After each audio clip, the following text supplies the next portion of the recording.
Alright. Alright, you mage-loving bastards, here is the ultimate melee mage build. Let's get immediately into the thick of the things. This is what you need. Pump stats into intelligence, the rest into wits. Couple into memory. Get yourself some gear, doesn't matter what type of gear it is. I went with intelligence gear in this setup because I'll get more intelligence with this setup. Get yourself fire staff, put in it giant flame rune of power, that way you'll get intelligence +3 and more damage as fire. You need fire because we are basing our damage on fire. Pyrokinetic tree works best with melee mage build. Reason is simple. Firebrand. That directly boosts fire damage. Sparking swings is another thing that will help you throughout the fights. That way you'll get to damage more enemies with the one that you're hitting. So it's kind of an AoE spell. Because there's a projectile that will travel to another enemy when you hit someone, while Sparking Swings is active. If you're starting from the beginning of the game and you don't know how to distribute points, it's simple. For the first 10 levels or so, focus only on intelligence. Get your intelligence up only, and then when you get some gear that gives you boosts to wits and to critical chance, then start putting points into wits. That way you'll get more critical chance. From combat abilities, 2 abilities need to be as high as possible. Pyrokinetic and two-handed. Pyrokinetic directly affects how much damage we do with the staff. If we had stuff that was water or air or something else, then we would need to put points into other tree to get that damage boost. So if you have air stuff, you need Aerotheurge. If you want water stuff, then you need Hydrosophist. So that's how it works.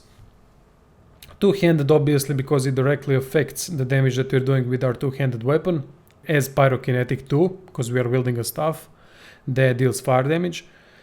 And it also increases our critical multiplier when we crit. From the other abilities, you need 3 points into warfare. 3 points into warfare gives you tick of the fight. That's extremely useful because we are melee character in this setup and we can get a lot of bonuses from tick of the fight.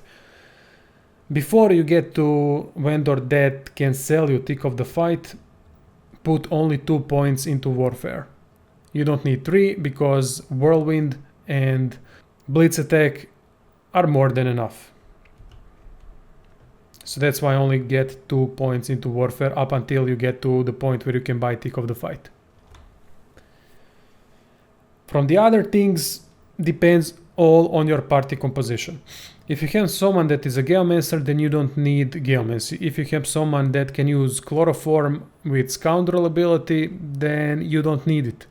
If you have someone that is using Polymorph abilities, that means primarily Medusa Head, it works fantastic with this setup, then you don't need it at all. So you can completely focus on Pyrokinetic, two-handed, and 3 points into warfare. You don't need anything else. Everything else is optional. Although one thing I would suggest, get 1 point into Aerotheurge, either from gear or directly, and get yourself Blinding Radiance skill. It's one of the best skills for this setup. It's going to blind everyone around you in a 5-meter radius, and blind is resisted by magical armor. One cool thing that you can also pull off is Vampiric Hunger. If you have Hydrosophist 1 point and 1 point into Scoundrel, then get yourself Vampiric Hunger and it will give you 50% lifesteal. We are not using Necromancy, so this might help you to heal up to full if you're in trouble. Another cool thing, if you do not have anyone in your party, that you can do is cast Blood or normal Rain with Hydrosophist, up to you really. And then use Turn to Oil. That way you can turn the water and blood surfaces into oil. And it also removes stun and shocked from characters. That's useful too. And afterwards, use Oily Carapace. That will restore insane amount of physical armor. It will not overbuff your armor. It will just restore it. Still very useful. If you use, for example, Fortify first to increase your physical armor, to overbuff yourself, and then you use Oily Carapace to completely restore all of that armor that you've lost even with the Fortify. Reactive armor works well with that too. When you overbuff your armor with Fortify, and if you have Heart of Steel from Polymorph tree, then reactive armor comes into play and you can do nasty damage to the enemies around you, especially if you're using strength-based armor. From the talents, oh yeah, from the beginning, what I would do. I would put same amount of points into, for example, first 6 levels, I do this. First I'd put 1 or 2 points into Pyrokinetic, then I'd put 1 or 2 points into Warfare, and then I'd put 1 or 2 points into Two-Handed. Don't worry, if you miss 1 point, nothing bad will happen, alright? Or you can immediately focus Two-Handed, because if it's tough to get stuff that is fire damage based early on in the game, so it might be actually the best idea to go a couple of points Two-Handed first, and then do the rest. For example, when you're level 6, you can have 2 points into Two-Handed, 2 points into Pyrokinetic, 2 points into Warfare. Perfectly good. And from there on, focus first Pyrokinetic if you get the fire stuff. And when you start increasing your crit chance from level 10 onwards, then get yourself more points into Two-Handed. From talents, Executioner, Hothead, and Opportunist are a must, everything else is optional. Lots of options, choose for yourself. Elemental Affinity is not needed, mainly because with this setup we don't do any kind of offensive spells damage. We only use Supernova, and that has a cooldown of 6 turns, so only for that spell to use 1 talent, it's not needed. If you're afraid you're gonna die, get yourself Comeback Kid or Morning Person. Stench is also a good thing to have on this mage because he's not a tank, he's a DPS. Or he or she. Doesn't matter. And that's it. Really choose for yourself what you want from here on out. From the beginning of the game, I definitely choose something like Opportunist and Executioner as my first 2 talents, something like that. Living Armor is useful only when you heal up. I believe Living Armor is good with Vampiric Hunger. If you get Lifesteal, I think that it will restore Living Armor, but I'm not sure. Either way, if you have anyone in your party that heals you, and you should have, then just cast Restoration on this character and he or she will get 35% of all healing that they received to magic armor. If you have intelligence gear, then probably for most of the time you won't need restoration to your magic armor. You'll mainly have to focus on restoring and buffing your physical armor. Now for the skills. The basic thing that you need here is something like this.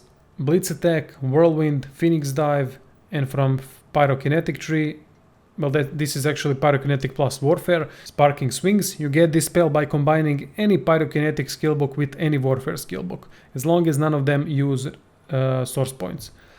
Haste, Peace of Mind, Supernova is optional if you want to use it, if not, no need.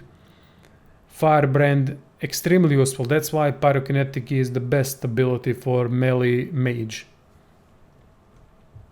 It directly buffs your fire damage even further. Now, the other ones are optional. If you do not have party member that can complement this build with some of the skills that I'm about to show you, then use them on this guy. As I said, Blinding Radiance with only 1 point into Arrow Surge is extremely good thing to have here. Vampiric Hunger optional, if you feel like you're constantly in trouble, then get this skill, it will help you a lot. Cloak and Dagger from Scoundrel and Chloroform, Cloak and Dagger being mostly optional. Chloroform is useful because it's resisted by magic armor. From Geomancy, Fortify, Turn to Oil, Oily Carapace, Reactive Armor. But Reactive Armor is physical damage, so I don't know if that's useful. If you're in a group that does mixed damage, then it's useful. If not, then no need. Tick of the Fight. This is extremely good. It's essential, I would say. And from the polymorph ability, there are lots of things you can use, like Flay Skin. I don't have it right here. Heart of Steel, Chameleon Cloak, but the most useful one is Medusa Head. I've used it in a fight, you'll see how goddamn useful it is. The only problem is that when you petrify an enemy, they get resistance to fire. So your fire damage will do less damage. I think it's 30% less damage.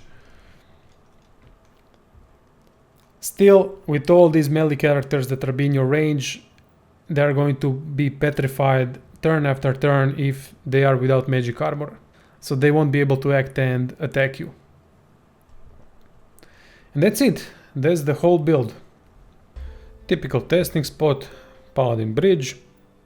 Let's start with Heart of Steel, because my physical armor is very low.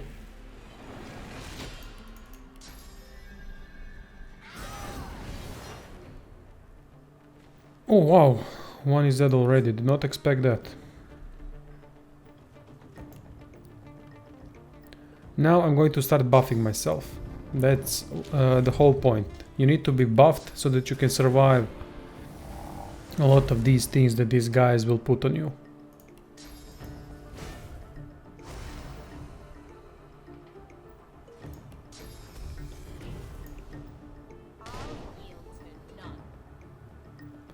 I'm not going to use Stick of the Fight just yet. Instead, I'm gonna go into Invisibility. Maybe someone will come near me. That way I can do more AoE damage. If I used Supernova now, they all would be dead. With all these buffs, especially if I use Stick of the Fight as well. This is perfect. I could not have made it better myself, even if I tried. Stick of the Fight.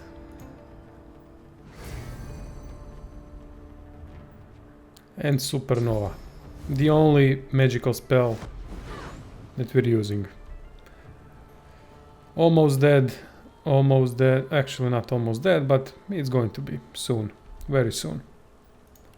Let's use Blitz attack. 2 dead. Gonna use Chloroform.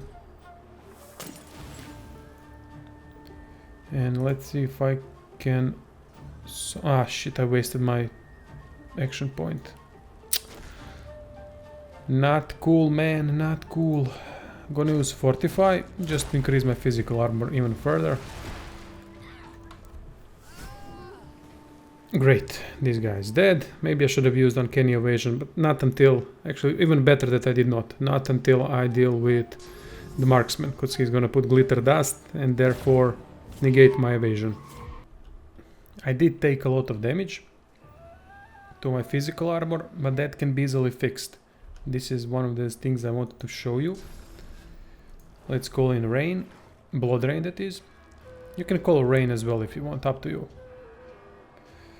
Now turn to Oil.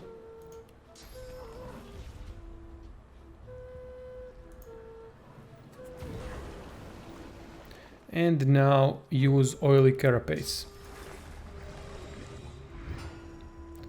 And now we got some more physical armor restored. If there was more oil, I'd get it even higher up. Very cool thing.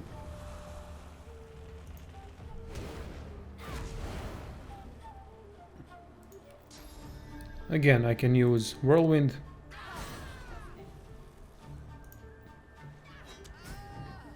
So you can see this damage is...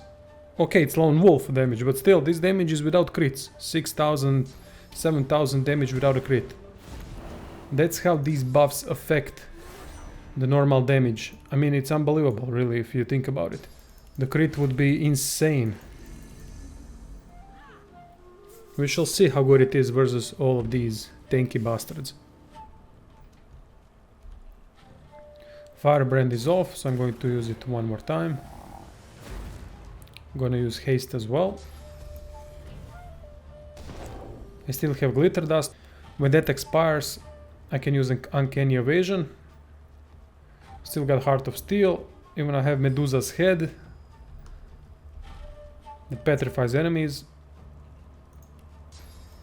Let's use that, see what happens. I never know how it is the interaction with the Medusa Head. Alright, it does earth damage and it petrifies enemies around you. Oh wow, this is extremely good with this setup. Holy shit, I did not expect this to be this good. I love it.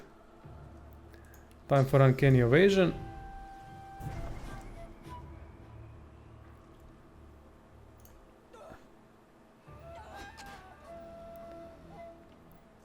He's petrified. Why was the damage so low? No tick of the fight, I guess. Or something else.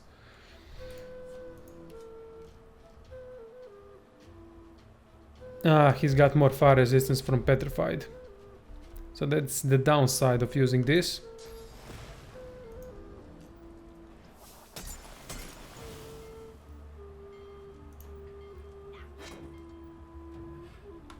Because we are doing pure fire damage.